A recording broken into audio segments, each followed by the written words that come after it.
Келесі 589 есебіміз. Бірінші бригада ағашты 10 күнде отырғызды.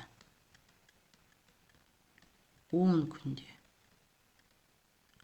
Екінші бригада жұмысты біріншіден 1,2-ден 1 есе баяу орындайды дейді.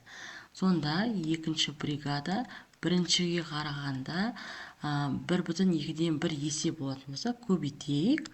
1,2-ден 1-ге тең 10 бөлшектің бөлімде 2 болады. Көбейтіп қосатын болсақ 3-ке тең болады.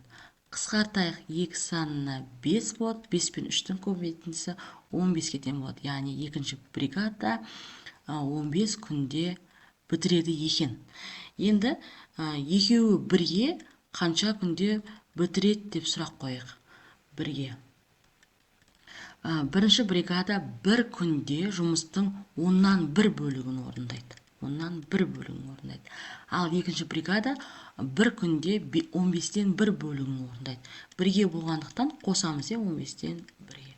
Ортақ бөлім береміз. 30 санынан 2 болады, 3 болады. Бөлшектің бөлімінде 30, алымы 5-ке тең болады. 5 санының өзіне қысқартатын болсақ, 6-тан 1-ге тең болады. Сонда 1 күнде екеуі бірігіп 6-тан 1 бөлігін орындайды екен.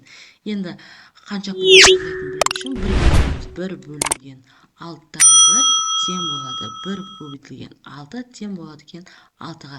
Яғни екеуі бірігіп 6 күнде орындап бітіреді екен.